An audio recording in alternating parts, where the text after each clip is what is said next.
ये कहानी है एक गरीब मोची की, जो एक छोटे से गांव में अपनी पत्नी के साथ रहता था। मोची के घर के हालात दिन पर दिन बिगड़ते जा रहे थे।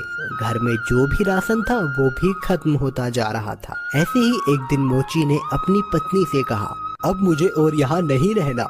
यहाँ ना तो कोई कमाई हो पा रही है और ना ही कोई काम मिलता है। अरे पड़ोस का गांव बहुत बड़ा है, अब मैं वहाँ जाकर अपना मोचीगिरी का काम करूँगा। कुछ दिन घर से दूर रह लूंगा, कम से कम घर का खर्चा चलाने लायक कमाई तो हो जाएगी वहाँ। क्यों, वहाँ के लोगों के जूते चप्पल ज्यादा टूटे हैं क्या, जो आपको वहाँ जाकर ही मोचेगिरी करनी है? अरे अपनी जन्मभूमि में रहकर तो सिक्के कमाए नहीं जाते, पराए गांव जाकर कमाएंगे ये पैसे। अगले दिन सुबह सुबह मोची चुपचाप अपने जूते चप्पल ठीक करने का सामान उठाकर दूसरे गांव की ओर निकल पड़ा। दोपहर होने तक वह पड़ोस के गांव माहुलबनी में पहुंच गया। हारा थका मोची जब माहुलबनी के बाजार में पहुंचा तो हैरान रह गया, क्योंकि वहां तो पहले से ही काफी मोची अपनी दुकान लगाए बैठे थे। अरे यहाँ तो पहले से ही इतने मोची अपनी दुकान लगाए बैठे हैं। ऐसे में मुझ अनजान मोची के पास ग्राहक कैसे आएगा? लगता है यहाँ से भी खाली हाथ ही जाना पड़ेगा मुझे। नहीं नहीं, खाली हाथ घर भी तो नहीं जा सकता। तभी मोची को ग्राहकों को अपने पास बुलाने की एक युक्ति सूझी। उसने अपनी दुकान लगाई और उस पर एक बोर्ड लगाकर बड़े बड़े शब्दों में लिख दिया, जूतों का अस्पताल। हमारे यहाँ जूतों का इलाज किया जाता है। नए जूते बनवा लो, नए जूते बनवा लो, या अपने पुराने जूते बिल्कुल नए जूतों की तरह बनवा लो। लोगों ने जब ये सब देखा तो उन्हें कुछ नया देखने को मिला। नए जूते बनवा लो, नए जूते बनवा लो, या अपने पुराने जूते बिल्कुल नए जूतों की तरह बनवा लो। जूतों का अस्पताल?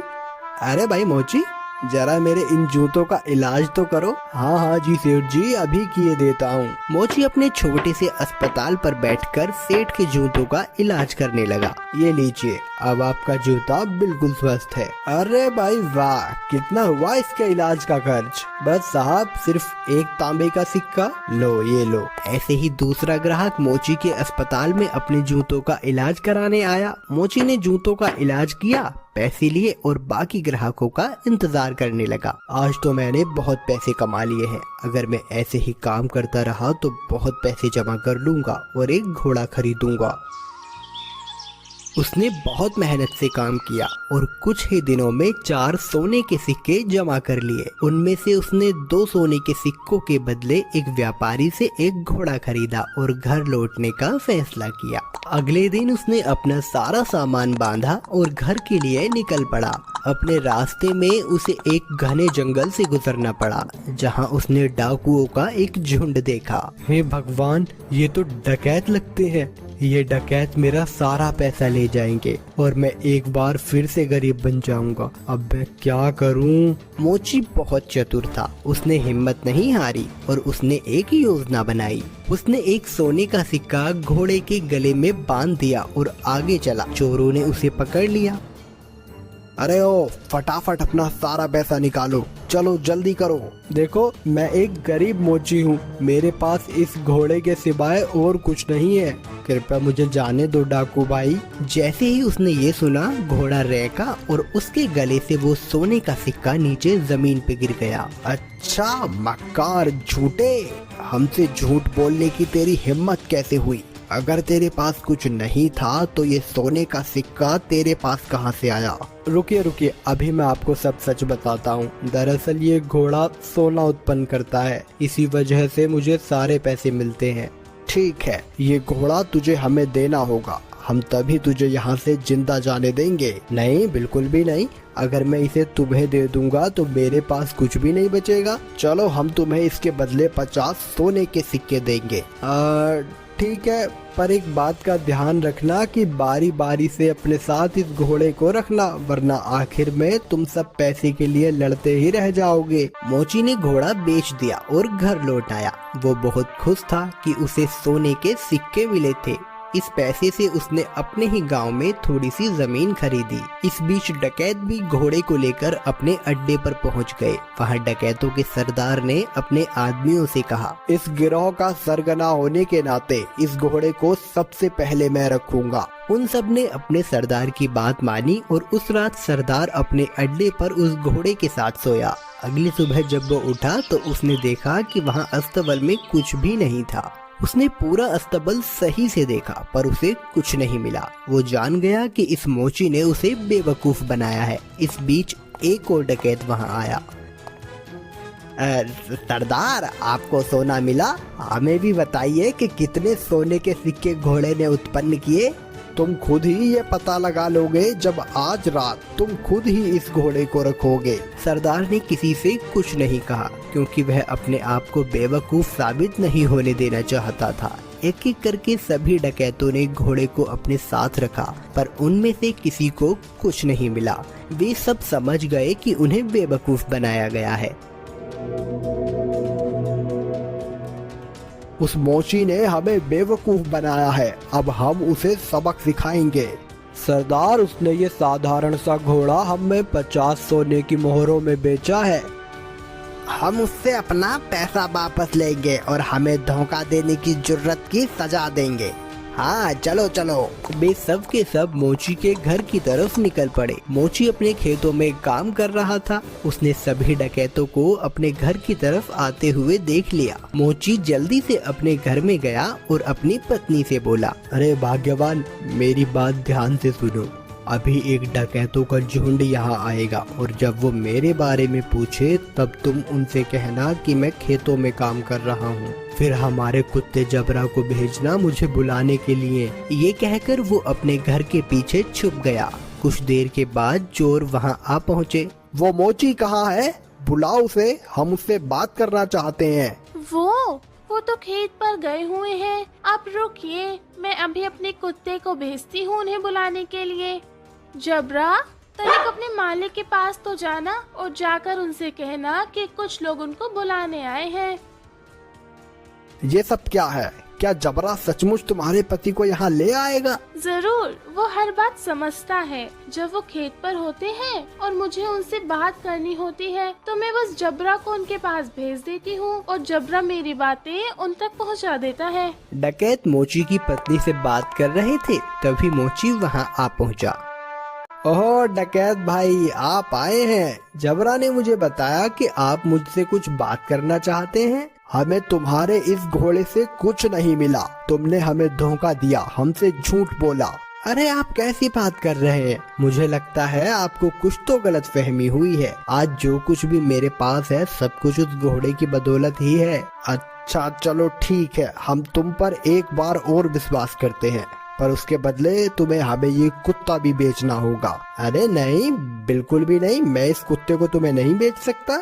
अरे चलो, हम इसके लिए तुम्हें 40 सोने के सिक्के देंगे। थोड़ा इनकार करने के बाद मोची सहमत हो गया कुत्ता बेचने के लिए। चोरों ने जबरा को लिया और चले गए। जब सभी डकैत अपने अड्डे पर पहुंचे तो सरदार ने ऐलान किया कि वो पहला होगा जो कुत्ते को अपने पास रखेगा। बाकी डकैतों ने उसकी आज्ञा मानी और चले गए। सरदार ने अपने बेटे श्याम को बुलाया। सुनो श्याम, मैं अब काम पर जा रहा हूँ। अगर मेरी जरूरत पड़े तो इस कुत्ते को मुझे बुलाने के लिए भेज देना। जैसा आप कहो पिताजी। कुछ देर बाद एक डकैत को अपने सरदार से एक काम आन पड़ा। उसने श्याम के पास आकर सरदार को बुलाने के लिए कहा, आप रुकिए, मैं तुरंत उन्हें बुलावा भेजता हूँ। जबरा, जा और जाकर पिताजी से कहना कि कोई वहाँ आया है उनसे मिलने।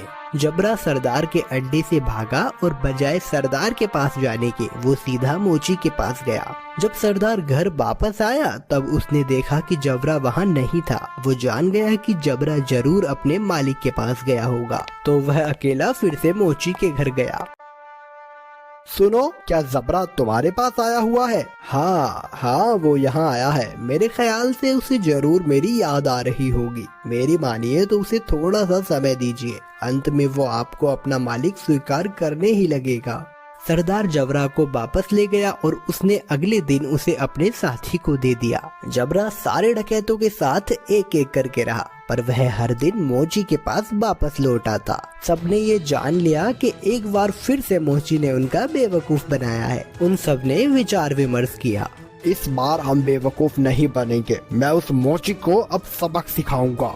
इस बार सारे डकैत मोची के घर पहुँचे। उन्होंने मोची की एक न सुनी और मोची को एक बोरे में डाला और उसे लेकर वहाँ से चल दिए उसे सबक सिखाने के लिए। मोची चुपचाप बोरे में पड़ा रहा। रास्ते में वे सब एक मंदिर के पास से गुजरे, तभी एक डकैत ने कहा, सरदार गर्मी बहुत ज्यादा है, क्यों ना कुछ देर यहीं आराम किया जाए। सरदार भी उसकी बात मान लेता है और मोची को वहीं छोड़कर मंदिर में आराम करने के लिए चले जाता है। सुअरों का एक झुंड वहां से गुजर रहा था और जब मोची ने सुअरों के झुंड की आवाज सुनी तो मोची को एक उपाय सूझा और उसने तेज आवाज में चिल्लाना शुरू किया, मैं ऐसा नहीं करूँगा, मैं ऐसा नहीं करूँगा, मुझे छोड़ दो, मुझे जाने दो।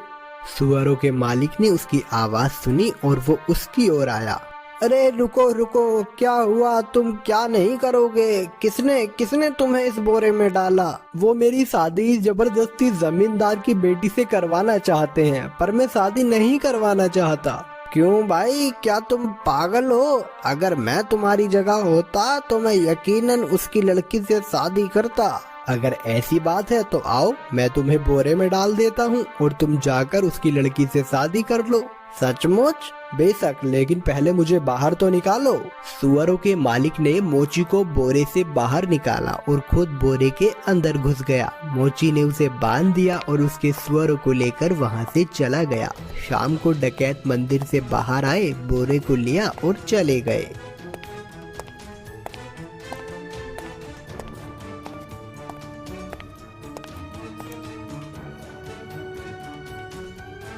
क्यों ना इस मोची को हम यहाँ इस कीचड़ में फेंक दें, ये इसे अच्छा सबक मिल जाएगा।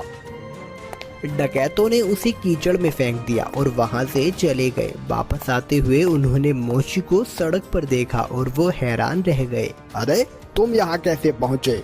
डकैत भाई, उस कीचड़ के नीचे एक जादू स्थान था और वहाँ बहुत सारा सोना था और बहुत सारे सुअर उस सोने की रखवाली किया करते थे। मैं इन सुअरों की मदद से वहाँ से वापस आया और कुछ सोना भी अपने लिए लेकर आया हूँ। अब फिर से वहीं जा रहा हूँ। अरे सुनो, हमें तुम उस जादुई स्थान पर ले चलो और खबरदार, तुम वहाँ रखे सोने को अब हाथ भी नहीं लगाओगे। पर मैं, अरे जैसा मैं कहता हूँ वैसा करो। ठीक है, अगर तुम जोर देते हो तो। डकैतों का झुंड उस कीचड़ के पास आ पहुंचा और एक एक करके कीचड़ में कूद गया, लेकिन किसी के हाथ कुछ न लग सका और इस तरह फिर एक बार मोची ने अपनी चतुराई से अपनी जान बचाई।